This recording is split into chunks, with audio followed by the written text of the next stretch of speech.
I don't know, it's frustrating, but I kind of look at it as just another area in my life that I have to be super conscious of trusting God with, because it's out of my control. There's nothing I can really do about it.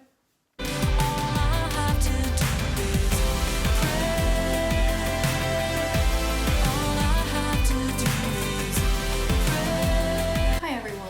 So I am just getting ready to head out to pick up the kids early from school. They are only doing a half day today because Andrew is taking me to Toronto this afternoon to see my speech language pathologist, my SLP, my voice guy. And I'm also having my first appointment with the ENT who is in that office. So I thought it might be interesting to some of you to blog a little bit about this experience. So ahead of time, I had 2 really bad coughing viruses over the winter. The first one was like a 5-week cough, I think is what they called it. And the kids went through it, and it was right, I think Ezra was the last one to have it, and he finished up like right when we were in Florida for March break. And then the day we got home from Florida, or the day after we got home from Florida, I started coughing again and ended up getting this second round, which felt a little different than the first virus. So I don't know. Anyway, within 2 or 3 weeks, I started having these episodes of waking up in the middle of the night from like dead sleep to essentially suffocating, not being able to breathe, and coughing like crazy. And as I was able to take air in, and it was very wheezy. It was wheezing like asthma or something. I don't have asthma. I've never had any sort of issues with breathing, anything like that. So I ended up going to the emergency room because that's a pretty scary thing to not be able to breathe. And this was happening anywhere from at least 3 times a night to at least 3 times throughout the day, just out of the blue. All of a sudden my throat was just closing up. So I went to the ER thinking maybe I've got like walking pneumonia or something like that because I've been sick for so long. And I had a chest x-ray done and it was clear. So the doctor was like, maybe it's allergies, like have you got a new rug in the house or something? And I was like, no. So I was kind of hoping that whatever coughing virus this was, it was just irritating my throat, and as the virus went away, hopefully these weird episode things were going to go away. And so as the cough disappeared, the episodes did get shorter. It started out being about a minute and a half. I wasn't able to breathe at a time to, I could, I don't know, maybe half of that, 30 seconds. And I sort of learned to stop panicking and not, just waiting till it passed type of thing. But they still weren't going away, even though my cough was pretty much gone. So I finally did some digging, Dr. Google, as one does. And I came across something called laryngospasm, which essentially means your vocal cords spasming shut, and when your vocal cords are together, you can't get air in. And so I read up about that a little bit, and I thought, oh my goodness, this really sounds a lot like what I'm dealing with. So I knew leading up to recording the next single and going to Nashville, I was going to try to book an appointment to see my voice guy in Toronto ahead of that, but he actually has an ENT in his office. So I thought, what are the chances I'm going to be able to put in a doctor's referral to get through to this new doctor? If you're not in Canada, you have to go to your family doctor here to get a referral to a specialist like that. And often getting a specialist appointment like that can take up to a year, especially someone in a big city like Toronto. So I didn't have all that much hope that I was going to actually get through to him.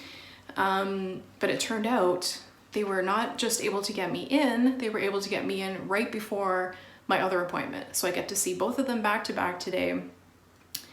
And I'm so excited because I am literally a week from today in the studio recording, and I'm not prepared. I'm feeling very, very nervous about it because usually at this point I've been rehearsing the song for weeks.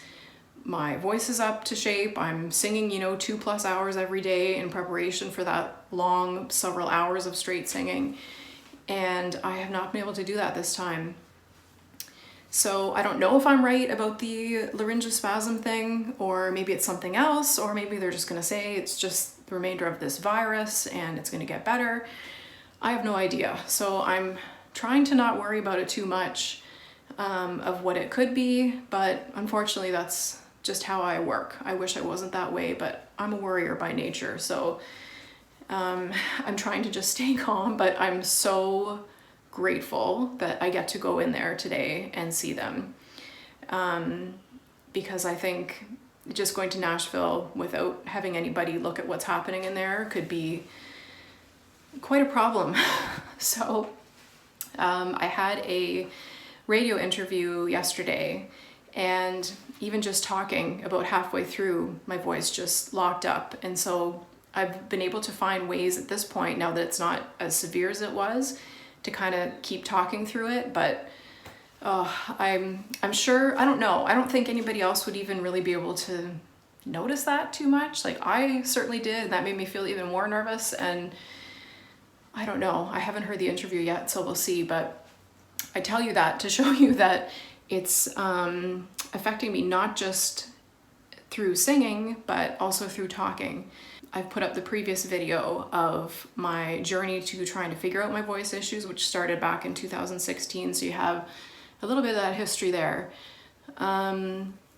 So yeah, it's hard when you're a singer and you want to be singing, and there's kind of things like this that are out of your control and are not necessarily easily fixed.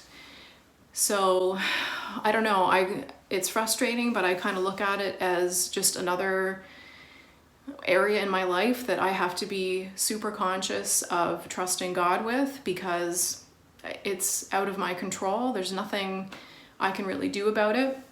If they give me exercises or, physical things to do, I will definitely do that, but it's not something I can fix on my own. We'll find out, hopefully today, what's going on. And I'm super grateful that Andrew is going to come with me and drive me today. And yeah, we'll see what happens.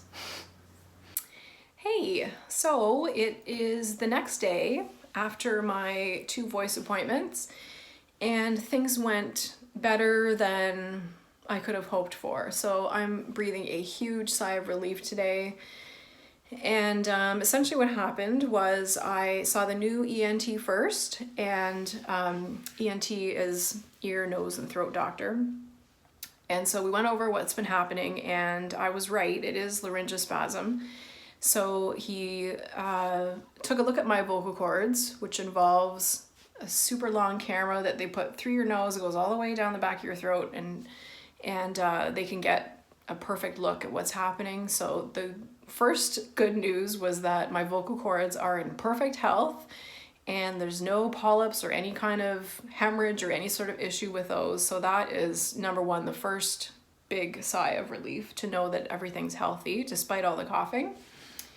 And so he suggested that I maybe try some anti-reflux type things. So not eating close to bedtime, being careful of like caffeine, spicy foods, that type of thing. So I think I'll probably at least implement a lot of that stuff for the next week going forward, considering I'm so close to recording, and just see if it makes a difference. And maybe I do have some kind of silent reflux that's happening along with it, and that would explain, the middle of the night spells of that stuff. So that was the first appointment, so great news there. Then I went on to see my speech language pathologist, and I said to him, I swear it feels like 90% of what he does is psychological. because it's such a pep talk of, you know, I think as singers, we're constantly afraid of, did I just wreck my voice? Will I wreck my voice if I do this? What happens if it's not there when it's time to be there? And, you know, there's all these worries all the time.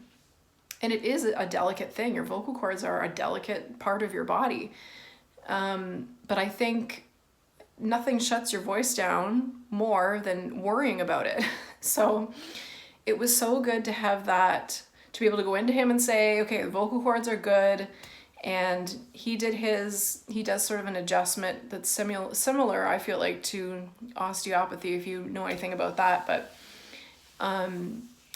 you know, the coughing did do some damage. So the good news is we're on the other side of that, as I swallow from about to cough, and things are getting better.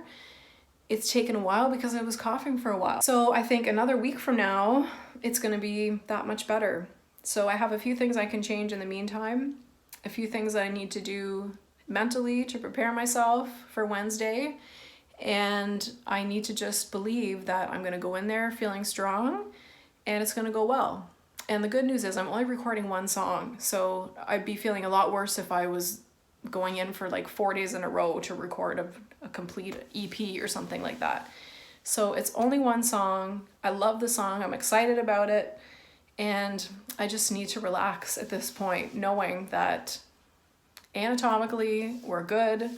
We're still healing. We're almost there, and it's going to come. I think that's the important thing. It is going to come. So the timing on seeing both of them was just perfect. And it's such a blessing to be able to see these guys. They work with major label artists day in and day out. So it's a complete privilege to not only have like a voice doctor, but have someone who knows the professional voice and what a singer needs in order to, you know, use their instrument.